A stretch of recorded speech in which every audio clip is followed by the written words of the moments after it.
I manage a team of people, a team of 100 people that most people in this room would never hire. And we've been doing it for 30 years. I'm going to tell you today why this is a great idea. With my team of former convicts, addicts, immigrants, and the chronically unemployed, we make world-class product that we ship around the globe. We make 35,000 pounds of brownies a day in 800-pound bowls. Everyone in this front row, you could fit in the bowl. Not with the brownie, no. And we do it by hiring anyone that comes to the front door of the bakery. This is a for-profit manufacturing facility that's been hiring what many people consider the unemployable for the last 3 decades. So Greyston was started by a man named Bernie Glassman. He was an aeronautical engineer turned Zen Buddhist monk, because of course this story involves a monk. Who else would do this? But Bernie, he was a visionary. He thought business success and social justice were two sides of the same coin. So today, our dual focus at Greyston is making high-quality, profitable products, but also helping to eradicate poverty in our community of Southwest Yonkers, because it's sorely needed. Unfortunately, hunger and poverty are everywhere today.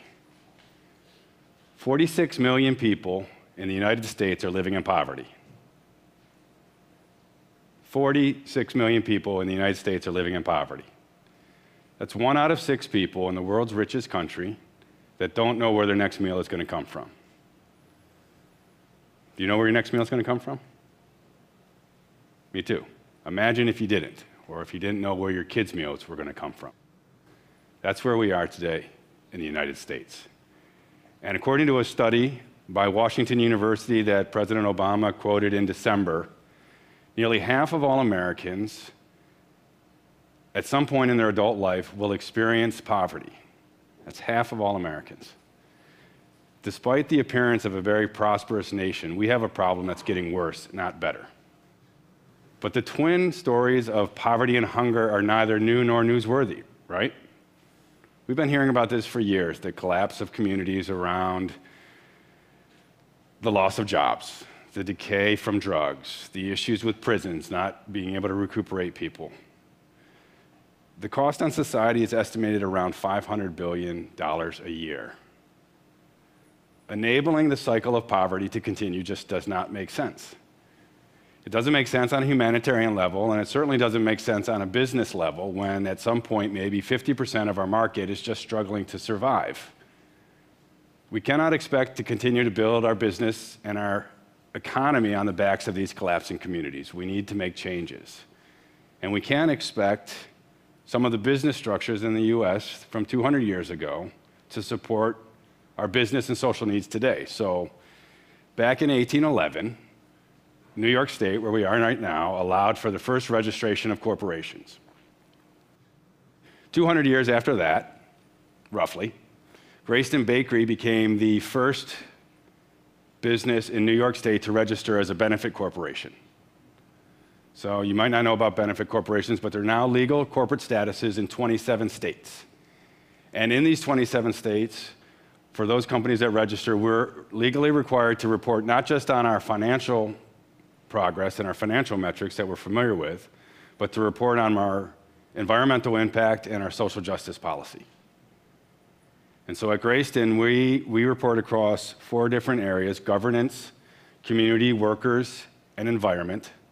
And we do this to try to provide transparency to consumers so that they know what it is they're buying and what kind of company they're working with. And we want to do this because we want to sell good products to consumers, but we really want to live in a nation of active and informed citizens, not just simple consumers. And so we're trying to encourage that. And what I believe now from business leaders in this century is that we need to look back at the business model, and we need to update it. We need to say, okay, how can business, this great force, be used to solve some of the social problems we have going on right now? Because I can tell you for sure, we would all be better off in this room if each one of us and anyone that happens to manage employees were to think about the needs of their employees, the needs of their families, and their needs of the community in a whole where we all live. And that just goes beyond giving them a job, which is great, and giving them benefits and professional training. We need to have our business managers try to understand what these other obstacles are, these obstacles that are preventing good people from becoming thriving members of our society. So, for example, affordable childcare, affordable housing, health services, education services. These are all elements at Greyston that we provide as part of our holistic approach. And we're only partially there. We're still working at it. We know we need to be better about nutrition. We need to be better about mentoring. We need to be better about professional development and parental skills, because these are all elements that we understand are contributing to the cycle of poverty. We've been very fortunate in our history to have struck a relationship with Ben & Jerry's years ago that's allowed us to innovate on our social justice model. And the relationship is based on a brownie. Imagine that. A single brownie in some of their more popular flavors. So chocolate fudge brownie ice cream. Anyone ever try it? So we make those. We make those every day. That single brownie over the course of Greyston's history has allowed 2,000 people to find work that may have never otherwise gotten a job. And those 2,000 people over time have put $15 million back into the struggling economy of Southwest Yonkers. And we're just one small bakery of 20,000 square feet located on the outskirts of New York City. Imagine what could happen if other businesses looked and thought about implementing a social justice program at their businesses. So for example, done some math, right? If all of the Fortune 500 companies looked across their vast supply chain and said, hey, let's choose just one single vendor in my supply chain of maybe thousands of companies that might want to institute an open hiring model. So open hiring is the model at Greyston. It's anyone that comes to the front door of the bakery gets a job. We don't ask them any questions. We don't ask for the references. We don't try to interview them. We're only interested about what they're capable of doing in the future. So if every Fortune 500 company said, let's find someone to do that, this could have the impact of giving 100,000 people a job that may never otherwise work. That's where we are right now. They would otherwise never work. And then these folks, over the course of maybe 10 years, could put $750 million back into the economies where they are. And likely those economies are struggling and would benefit from this. Each of us in this room, and probably most of us know it already, can make a difference today by going out and buying products from companies that we share their values with. So take the time to understand who and what you're buying your products from. That's a simple change. If you want to take on a bigger challenge, consider open hiring at your business, or consider another social justice program that might help the employees at your business have better lives. If you don't know how to get started, get a hold of me, get a hold of any of my team members. We would love to help you. Like our founder, Roshi Bernie Glassman, said 30 years ago, there's no better life led than one led trying to make others succeed. Our long-term success is measured on our people, and it's measured on the health of our community. And so it's a great honor for me right now to show a short clip of a man that I believe represents success and leadership in my 21st century vision. Before I came to Greyston, I was incarcerated for 4 years upstate. I was selling drugs for 20 years or more. And about 2003, I did 16 months, came home 2004, and I wanted to change my life, and I didn't know where to start or where to go. At the time, my prospects was not high. I didn't have no real hope for a legal life. I thought the streets was it.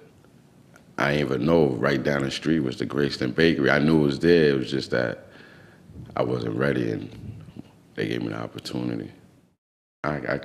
I can't really explain the things Greyston done for me. It saved my life. If I was still in the streets, I'd be dead or in jail, honestly.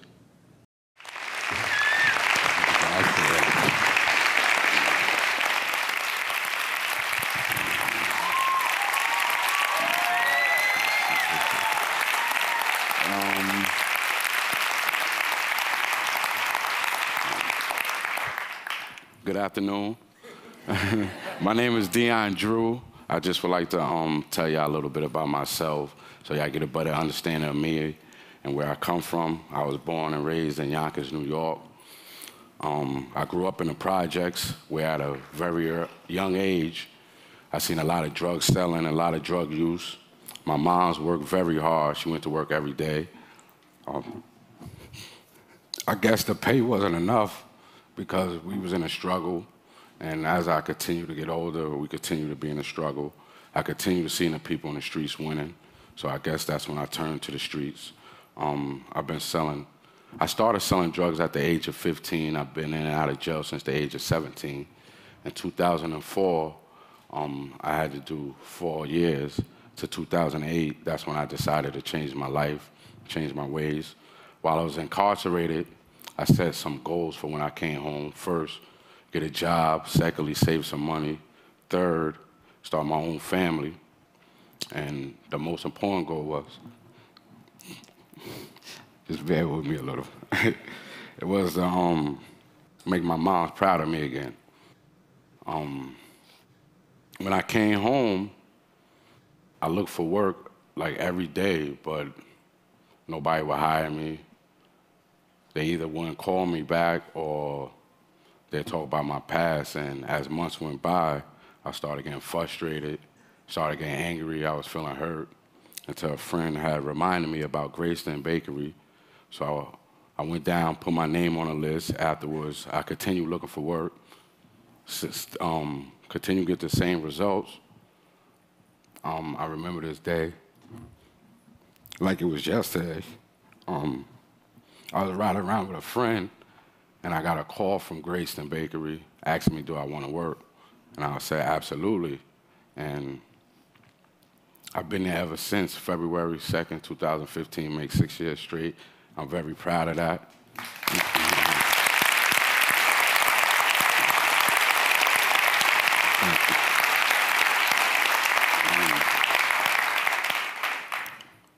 When I came to Greyston, I started off as an apprentice. I had 3 promotions.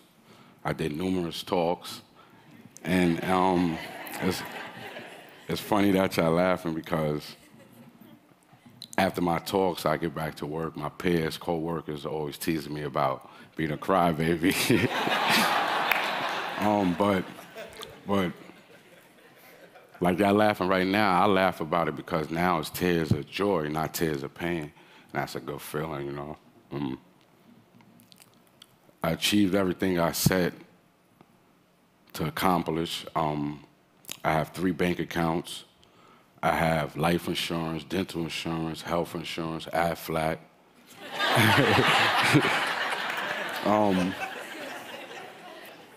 I have a beautiful 3-year-old daughter. And my mom's called me about at least twice a week, let me know how proud she is of me. Things just been up. Greyston got me feeling like, I know everybody's seen Rocky before. I remember when Sylvester Stallone was running up the steps in Philly, and when he got to the top, he was like, that's how I be feeling every day I wake up. And that's just by waking up, going to work every day. But like I said, I kind of achieved everything I set out to achieve, but today is not really about me. It's about the millions and millions of other people that's out there that need an opportunity to change their life, need an opportunity to feed their family legally. You know, on the flip side of me being home almost 7 years, I still have friends in the streets that's still selling drugs. I know at least 8 people that got killed in the streets since I've been home. I know over 100 that been arrested and doing 5 years or more since I've been home. That's why if you're in a position to help, or you have a company or have a high position in your company, to think about the open hiring process, because it's a beautiful thing. And not only do it change lives, it helps your company look good, you know? It do. I wish the bakery could help everybody, because we got a wonderful team. They empower me. they empower me every day, you know. So, but that's just not reality. So we need other companies to jump on board with this. And when I help another person, it do something for me. It put a smile on my face. Just imagine if everybody walked around smiling, how much better life would be, you know. And I was always told as a kid, to this day, if you're not part of the solution, you're part of the problem. So I'm challenging everybody here today, including myself from here on forward, to be part of the solution. Thank you.